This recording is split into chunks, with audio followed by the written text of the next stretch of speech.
에스겔서 32장을 보겠습니다. 1절 한 절을 함께 읽겠습니다. 제12년 12월 초 1일에 여호와의 말씀이 내게 임하여 가라사대.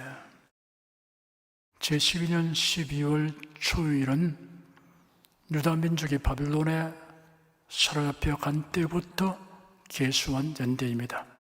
2절, 3절, 2절을 함께 읽겠습니다. 인자야, 너는 애굽 왕 바로에 대하여 애가를 불러 그에게 이르라. 너를 열국에서 젊은 사자에 비하였더니 실상은 바다 가운데 큰 악어라. 강에서 뛰어 일어나 발로 물을 조동하여 그 강을 더럽혀도다.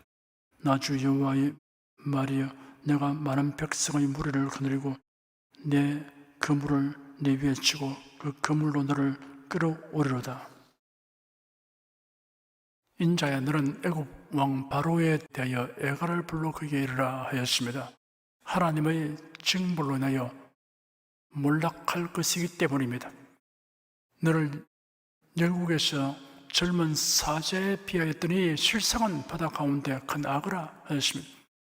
애굽 왕 바로는 느부갓네살처럼 열국을 지배하는 사자가 아니고 물 가운데 있다가 그 물을 더럽히는 악어와 같습니다. 발로 물을 요동하여 그 강을 더럽혀도다 하였습니다. 나라들을 괴롭히는 것에 대한 비유입니다. 내가 많은 백성의 물을 거느리고 내 그물을 네 위에 치고 그 그물로 너를 끌어오리로다 하였습니다. 많은 민족들 중에서 뽑아 편성된 바벨론 군대를 도구로 하여 애굽을 공격하겠다는 뜻입니다. 그물로 고기 잡는 것과 같이 애굽 왕을 잡을 것이라고 하였습니다. 4절에서 6절까지 함께 읽겠습니다. 내가 너를 무태버리며 덜에 던져 공중의 새들로 네 위에 앉게 할 것이며 온 땅의 짐승으로 너를 먹어 배부르게 하리로다. 내가 네 고기를 여러 산에 두며 네 시체를 여러 골짜기에 채울 것이며 네 피로 네 헤엄치는 땅에 물되듯 하여 산에 미치게 하며 그 모든 개천에 채우리로다. 애국 군대가 많이 죽었어. 그 시체들이 물, 들, 산, 개천 등에 있을 것이라고 예언합니다. 애굽은 하나님의 백성을 대적한 나라입니다. 그러므로 그 나라 사람들의 피가 사방을 물들일 한날 한때도 오고야 맙니다. 7절, 8절, 2절을 함께 읽겠습니다. 내가 너를 불 끄듯 할 때 하늘을 가리워 별로 어둡게 하며 해를 구름으로 가리며 달로 빛을 발하지 못하게 할 것이며 하늘의 모든 밝은 빛을 내가 네 위에서 어둡게 하여 어둠을 네 땅에 베풀리로다. 나 주 여호와의 말이로다. 내가 너를 불 끄듯 할 때라고 하였습니다. 애굽의 문화는 옛날 모든 민족들 중에 하나의 불빛과 같았습니다. 그 모든 민족들은 애굽 문명을 의지하였으며 따랐습니다. 그러나 그것이 아무리 빛나는 문화라고 해도 이상에 속하는 것이니 그것도 하나님의 심판을 받아 멸망할 날이 있습니다. 하나님은 그것을 불끄듯이 소멸시키십니다. 하늘을 가리워 별로 어둡게 하며 해를 구름으로 가리우며 달로 빛을 발하지 못하게 할 것이며 하였습니다. 이런 표현으로 이상 사회 질서의 무너짐을 비유하였습니다. 이상 사람들은 하나님을 의뢰하지 않고 이 세상 사회의 안전보장으로만 최고의 행복을 누릴 줄 압니다. 그렇기 때문에 일단 국가 사회가 어지러워지는 날에는 그들이 캄캄해질 것밖에 없습니다. 9절, 10절, 2절을 함께 읽겠습니다. 내가 네 패망의 소문으로 열국 곧 너희 알지 못하는 열방에 이르게 할 때 많은 백성의 마음을 번뇌케 할 것이며 내가 그 많은 백성으로 너를 내어 놀라게 할 것이며 내가 내 칼로 그들의 왕 앞에서 춤추게 할 때 그 왕이 너를 내어 심히 두려워할 것이며 네가 엎드려지는 날에 그들이 각각 자기 생명을 위하여 무시로 떨리로다. 애굽의 패망 때문에 다른 나라들이 두려워하며 고민한다고 하였습니다. 애굽이 가장 왕성한 시기에 하나님의 불을 받아 패망하는 것을 보는 다른 나라들은 그들도 그렇게 될 수 있음을 느낍니다. 따라서 그들은 두려워합니다.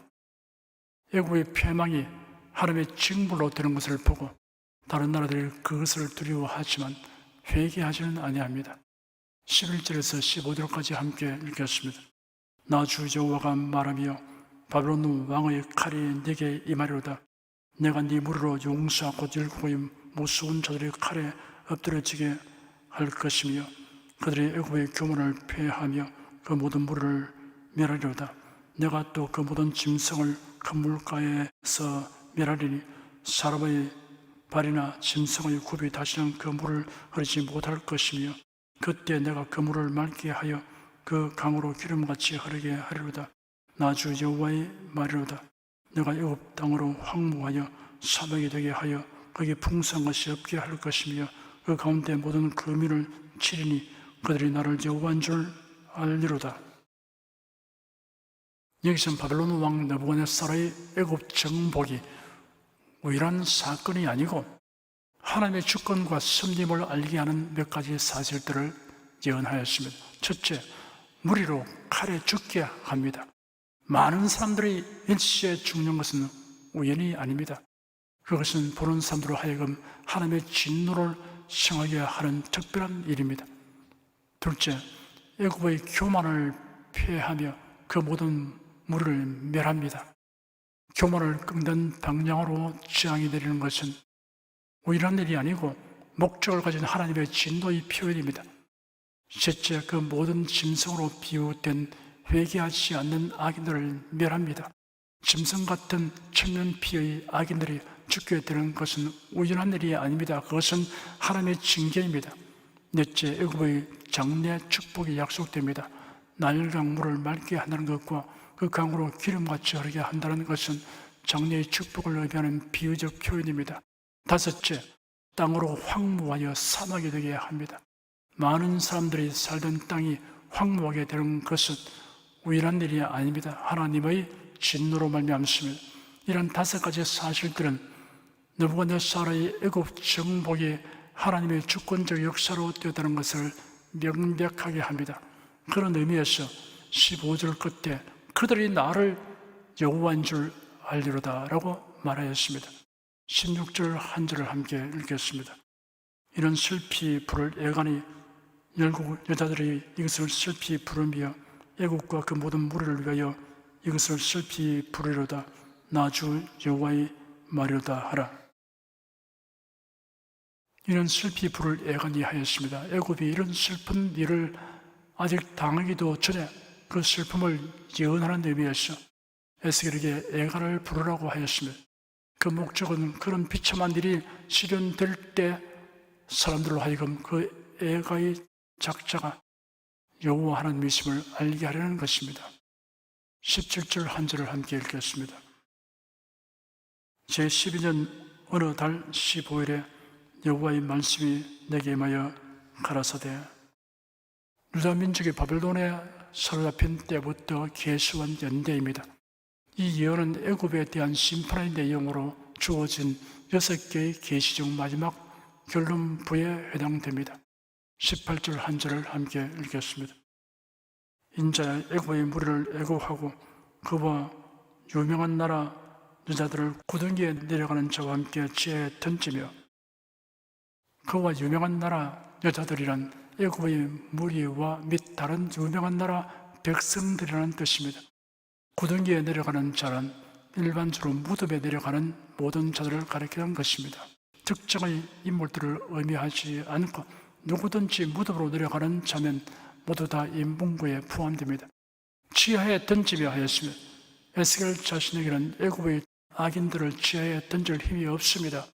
그러나 에스겔이 전하는 하나님의 말씀에는 그렇게 하는 힘이 있습니다. 그 이유는 그 말씀은 그 전판대로 성취되기 때문입니다. 19절 한 절을 함께 읽겠습니다. 이르라 너희 아름다움이 누구보다 지나가는고 너는 내려가서 할례 받지 않은 자와 함께 뉘울지어다. 너희 아름다움이 누구보다 지나가는고 하였습니다. 애굽이 그 권세와 문화에 있어서 다른 유명한 나라들보다 우수한 것은 아니라는 뜻입니다. 너는 내려가서 할례 받지 않은 자와 함께 뉘울지어다 하였습니다. 애굽도 하나님을 모르는 자들이 가는 곳에 떨어질 수밖에 없다는 예언입니다. 20절 한 절을 함께 읽겠습니다. 그들이 살육당한 자 중에 엎드려질 것이며 그런 칼에 붙임 바 되었은즉 그와 그 모든 무리를 끌지어다. 그들이 살육당한 자 중에 엎드려질 것이며 하였습니다. 애굽의 무리가 살육을 당하게 된다는 뜻입니다. 그는 칼에 붙임 바 되었은즉 하였습니다. 애굽 정복의 권세가 바벨론에 부여되었다는 뜻입니다. 그와 그 모든 무리를 끌지어다 하였습니다. 끈다는 것은 납치해 간다는 뜻입니다. 애국과 그 나라 폭군의 일당을 무덤으로 끌고 감을 가리킵니다. 이 일은 선지자가 자기 힘으로 할 수 있다는 것이 아니고 다만 그의 외치는 하나님의 말씀이 그렇게 되게 하는 것입니다. 하나님의 말씀은 반드시 성취됩니다. 21절 한 절을 함께 읽겠습니다. 용사 중에 강한 자가 그를 돕는 자와 함께 음부 가운데서 그에게 말하며 할례받지 않은 자 곧 칼에 살육당한 자들이 내려와서 가만히 누웠다 하려다. 용사 중에 강한 자는 애국 왕보다 일찍 죽은 모든 나라들의 폭군들과 일찍이 전적으로 피살된 바로의 군인들을 말합니다. 음부 가운데서 그에게 말하며 하였습니다. 이미 음부에 가 있는 열국의 폭군들과 바로의 군인들이 음부로 내려오는 바로를 보고 대화를 시작한다는 것입니다. 그 대화의 내용은 할례받지 않은 자, 곧 칼에 살육당한 자들이 내려와서 가만히 누웠다는 것입니다. 다시 말하면 역대의 폭군들과 그 일당들이 모두 음부에 내려와 있다는 것입니다. 그 폭군들과 그 일당들의 이름들이 24절 이하에 열거됩니다. 22절에서 32절까지 함께 읽겠습니다. 거기 아수르와 그 온 무리가 있으며 다 살육을 당하여 칼에 엎드려진 자나 그 무덤이 그 사방에 두다. 그 무덤이 구덩이 깊은 곳에 베풀렸고 그 무리가 그 무덤 사방에 있으며 그들은 다 살육을 당하여 칼에 엎드려진 자 곧 생존성에서 사람을 두렵게 하던 자로다. 거기 엘람이 있고 그 모든 무리가 그 무덤 사면에 있으며 그들은 다 할례를 받지 못하고 살육을 당하여 칼에 엎드려져 죄에 내려간 자로다. 그들이 생존 세상에서 두렵게 하였으나 이제는 구덩이에 내려가는 자와 함께 수치를 당하였도다. 그와 그 모든 무리를 위하여 침상을 살육당한 자 중에 베풀었고 그 여러 무덤은 사면에 있으며 그들은 다 할례를 받지 못하고 칼에 살육을 당한 자로다. 그들이 생존성에서 두렵게 하였으나 이제는 구덩이에 내려간 자와 함께 수치를 당하고 살육당한 자 중에 뉘었도다. 거기 메섹과 두발과 그 모든 무리가 있고 그 여러 무덤은 사면에 있으며 그들은 다 할례를 받지 못하고 칼에 살육을 당한 자로다. 그들이 생존성에서 두렵게 하였으나 그들이 할례 받지 못한 자 중에 이미 엎드려진 용사와 함께 누우는 것이 마땅치 아니하냐. 이 용사들은 다 병기를 가지고 음부에 내려 자기의 칼을 베게 하였으니 그 벽골이 자기 죄악을 졌으며 생존성에서 용사의 두려움이 있던 자로다. 오직 너는 할례 받지 못한 자와 일반으로 패망할 것이며 칼에 살육당한 자와 함께 누우리로다. 거기 에돔 곧 그 열왕과 그 모든 방백이 있으며 그들이 강성하였으나 칼에 살육당한 자와 함께 있겠고 할례 받지 못하고 구덩이에 내려간 자와 함께 누우리로다. 거기 살육당한 자와 함께 내려간 북방 모든 방백과 모든 시돈 사람이 있으며 그들이 볼때는 강성하였으므로 두렵게 하였으나 이제는 부끄러움을 품고 할례 받지 못하고 칼에 살육당한 자와 함께 누웠고 구덩이에 내려가는 자와 함께 수욕을 당하였도다. 바로가 그들을 보고 그 모든 무리로 인하여 위로를 바랄 것이며 칼에 살육당한 바로와 그 온 군대가 그러하려다. 나 주 여호와의 말이로다. 내가 바로로 생존성에서 사람을 두렵게 하게 하였으나 이제는 그가 그 모든 무리로 더불어 할례 받지 못한 자 곧 칼에 살육당한 자와 함께 누우리로다. 나 주 여호와의 말이로다. 음부에 내려간 폭군들과 그 일당들이 당하는 일에 대하여 진술합니다. 그 폭군들과 그 일당은 아수르와 그 온 무리, 엘람과 그 모든 무리, 메섹과 두발과 그 모든 무리, 에돔 곧 그 열왕과 그 모든 방백입니다. 세상의 권세와 영화를 누린 그들의 결국이 어떻게 되는가를 서술한 내용을 넷으로 정리하면 이러합니다. 첫째, 그 무덤이 그 사방에 있다고 했으며 온갖 욕심으로 날뛰는 인생들이 사후에는 별 수 없이 캄캄한 곳에 한 자리 차지하고 가만히 누웠을 뿐이라고 하였으며 생존 세상에서 사람을 두렵게 하던 자들도 사후에는 다 마찬가지로 한 줌 티끌이 된다는 것을 명심하라는 것입니다. 둘째, 할례를 받지 못하고 사륙당했다고 하였습니다. 구약시대의 할례는 하나님과 언약 맺은 백성의 정표라는 인식에 의한 말입니다. 신약시대의 할례는 육체에 향하는 것이 아닙니다. 빌립보서 3장 3절에 기록되기를 하나님의 성령으로 봉사하며 그리스도 예수로 자랑하고 육체를 신뢰하지 아니하는 우리가 곧 할례당이라 하였습니다. 셋째, 수치를 당한다고 하였습니다. 이 세상에서 교만하고 높아지기를 원하는 자들은 수치를 당할 날이 닥칩니다. 하나님은 이런 자들을 반드시 낮추시기 때문입니다. 폭군들은 이 세상에서 자기를 높여 위세당당하게 행세하지만 음부에까지 낮아지게 됩니다. 넷째, 백골이 자기 죄악을 졌다고 하였습니다.